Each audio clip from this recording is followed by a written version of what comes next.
Man, let me start off by saying vacationing every day is not as glamorous as it seems. I'm fucking exhausted, man. Every single day working, every single night, amusement park and beach and all this different. Ugh. Guys, I got an update for you. We're going to be talking about a potential serial killer in Austin, Texas, as we did Indianapolis yesterday.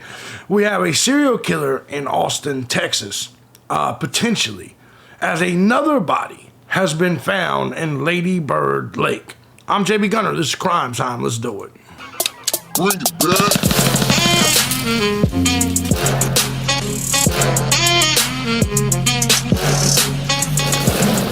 What's going on, everybody? As you guys know, I'm thejbgunner, and this is Crime Time. Now, before we get started, I want to say first and foremost, thank you to everybody that supports the channel, any of my channels, regardless of platform and regardless of method you choose, whether it's Cash App, Patreon, Venmo, PayPal.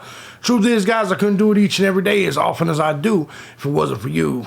Shout out to the Gun Squad. Love you guys so much. And if you too find my content valuable, feel free to hit the links down below. Show your boys some love. Join the Gun Squad today. While you're down there, do yourself a favor. Check out some other channels. I got a live stream channel, amusement park channel, gaming channel, politics channel. If you're not a snowflake, you might be able to survive over there. Guys, before we get started, I want to say, man, for you guys that do not know, I'm currently filming a documentary called 1,000 Days in Paradise, which is basically a 3-year-long vacation. Working vacation, of course. It's exhausting. Get up at 5 a.m. work. You don't get back from amusement parks and shit like that till 10 p.m. I am fucking exhausted. But hey, it seems to be working out, having fun. When you get a chance to do things for your family and other people, I think it's a good thing to do if you have the opportunity to do it. So I definitely love what I'm doing right now, and I wouldn't change it for anything else. So really funny because I get a lot of comments like, why are you in a... It's so funny because a lot of you guys use the word motel. I'm sorry, you mean fancy resorts with doorbells and shit? You know, does this look like a motel to you? Anyways, but hey, you know how people are. They're going to troll, they're going to troll, they're going to troll. So for the record, what I'm doing is a documentary and visiting amusement parks every day. You guys can see some of my amusement park footage both on the amusement park channel and my live stream channel. I do a lot of this each and every day. So it is what it is. I stay working, but today we're going to jump into Austin, Texas. Now let's talk about Austin, Texas. Recently, wasn't that long ago, maybe 6 months ago, I did a video about bodies that kept turning up at Lady Bird Lake, which a lot of people believe that it's just drunk people falling in the lake. I don't believe so. I don't believe so at all. There's a lot of lakes all over the place and a lot of drunk motherfuckers. I've been one of them, and I ain't never fell in a lake. I've been drunk several times in my life, and I've never fallen in a lake. I've lived on the ocean and never fallen in the ocean. You know what I'm saying? So I don't believe it's people just falling in the lake because they were drunk visiting a gay bar or shit like that. I don't believe that at all. At all. Anyway, here's the update. Body is discovered again in Austin's Lady Bird Lake, where at least 5 other people have been found dead in recent months.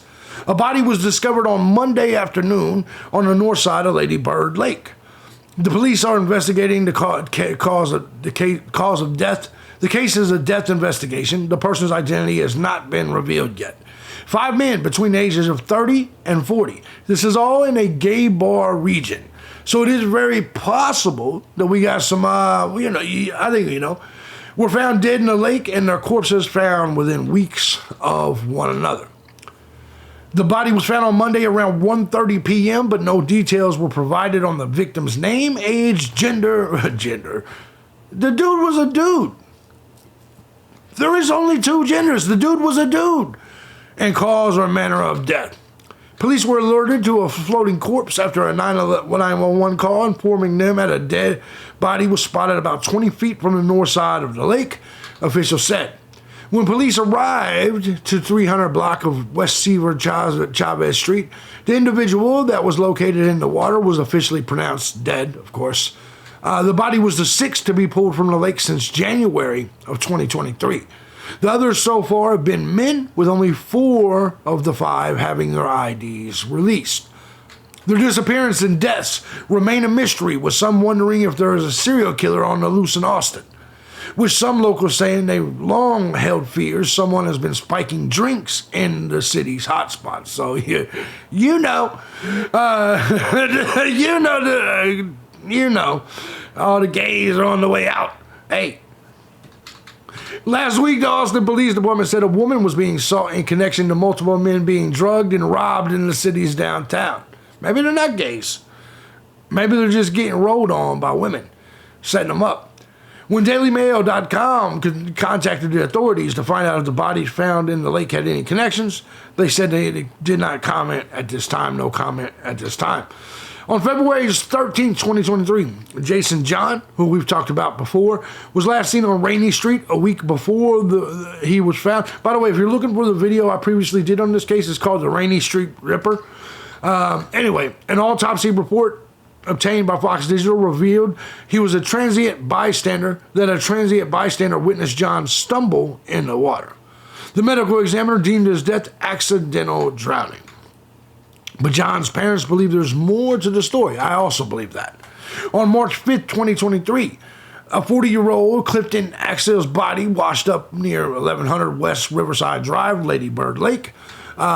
Married father of 2 went missing near Stubbs Barbecue Restaurant in downtown Austin on February 25th. Undetermined was his cause of death. They said not suspicious at this time. Be honest, all of them look gay, so I'll be honest. Jonathan Honey, age 33, and we've talked about this in previous videos, so for you guys that don't know what I'm talking about, go watch the video. Jonathan Honey, age 33, was found on April 1st near 10 Rainey Street. Report says he was last seen at the food truck along the strip of bars, of course, and food trucks along Rainey Street. The medical examiner ruled it accidental drowning. 2 weeks later, John Christopher Hayes Clark, age 30, was found near Canterbury Street, about 2 other miles from where the other men were found. Police, of course, said there was no foul play or suspicious circumstances. He was the father of a 12-year-old son. His longtime partner, Regan Aparicio, told Daily Mail after her partner's body was found that she believes foul play was involved in the mysterious death. An additional 4 identified bodies have been recovered in the lake since in 2022. So it wasn't just 2023, it was also in 2022. So a lot of things going on. Let's go ahead and get you guys an update. Body pool from Lady Bird Lake. It's 1 of 6 recovered since last year. Good evening, everyone. The investigation continues tonight after Austin police recovered a body from Lady Bird Lake this afternoon. Around 1:30 this afternoon, someone saw the body in the water right by the hike and bike trail. At this point, police have not said if they suspect foul play. KVU's Ford Sanders is live downtown in Ford. Police recovered this body in a pretty busy area downtown.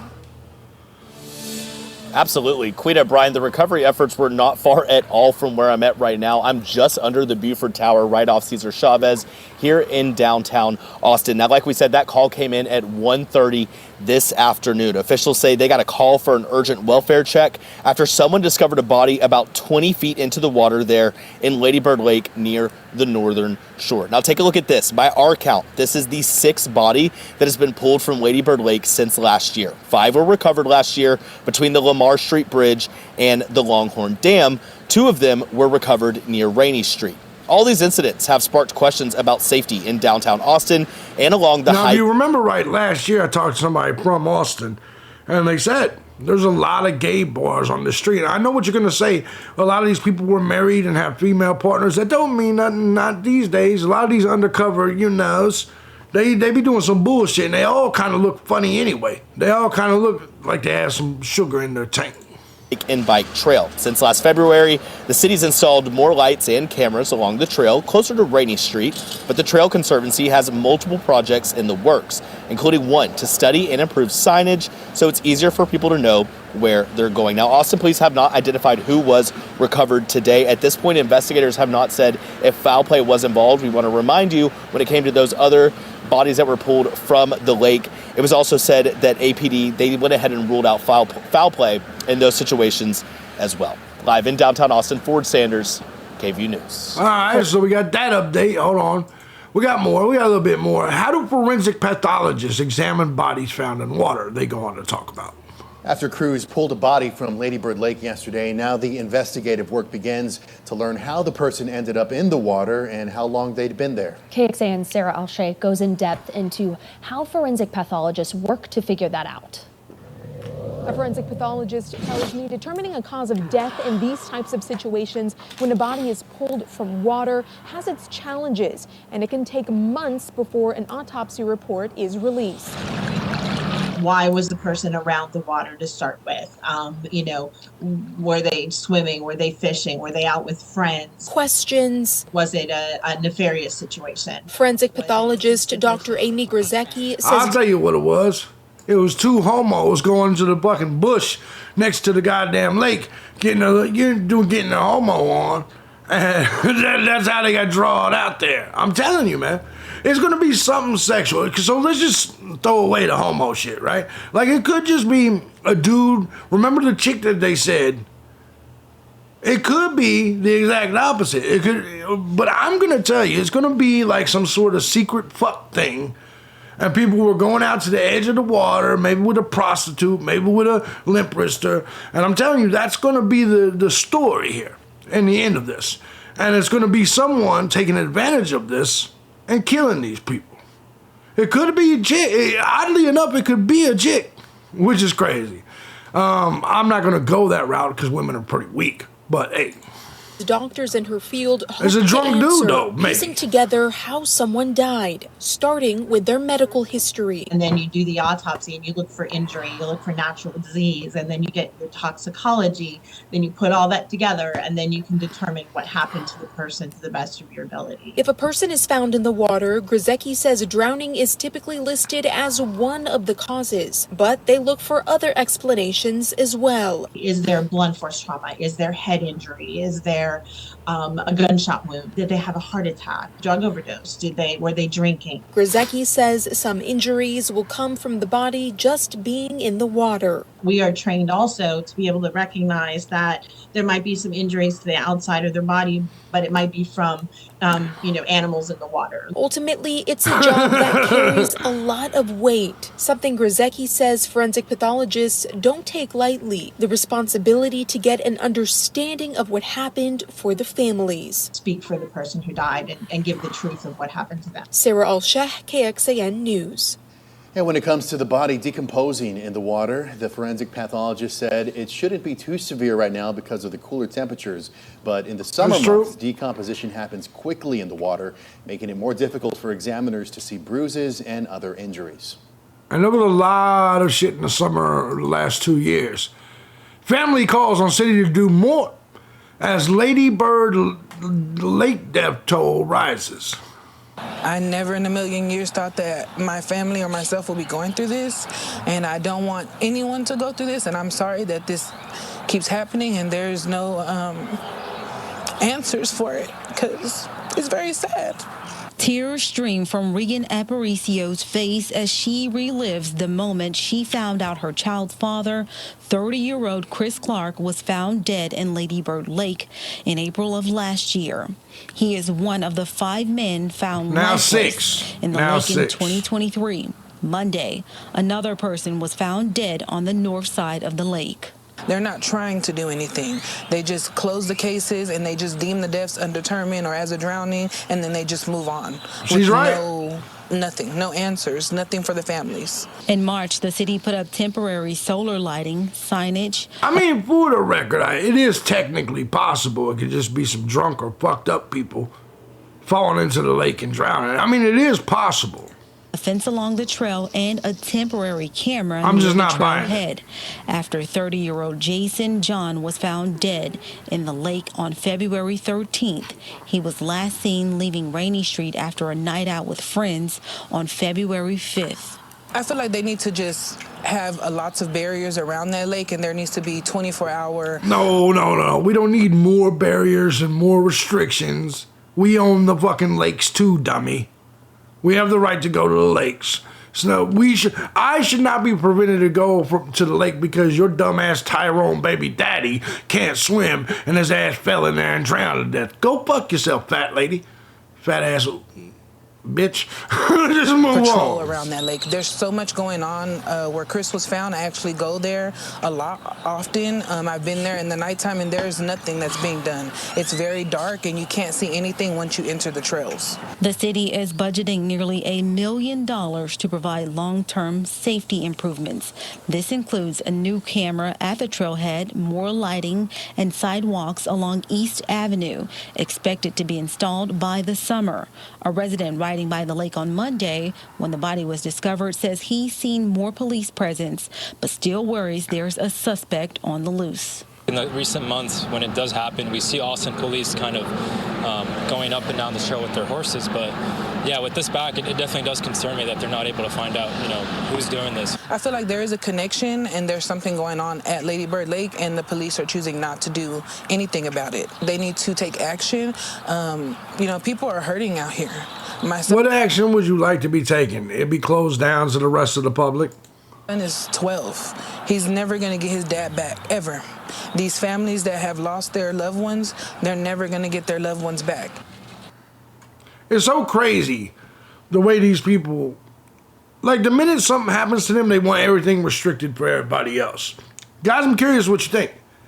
If you have not seen my old video, just search my videos and type in Rainey Street Ripper. It's on this channel. Where I talked about the Austin homicides in detail last year. However, I'm not sure what this is. As someone that drinks a lot, I can tell you, man, I ain't falling in no goddamn lake, man. And just gonna drown and die. You know what I mean? I guess it is possible, but man, there's just too many. Why ain't this happening at lakes all over the country? Why is it hyper-focused on this Lady Bird Lake in Austin? See what I'm saying? Clearly there's something going on, in my opinion. I'm curious what you guys think. And like I said, go back and see that other video. I'll see if I can put it on here. In fact, that's what I'll do. I'll put it somewhere on here right now. Guys, if you like what I do, feel free to support the channel if you find it valuable. Appreciate every last one of you guys. Sorry, I'm trying to put out more content, but I'm vacationing my ass off. And I'm exhausted. And I got several channels I run. I'm fucking tired. But I'm giving you what I got. I'm just not going to repeat myself with Idaho 4 content. So hopefully you guys like this shit. I love you. I'll see you next time. Peace out, Gun Squad.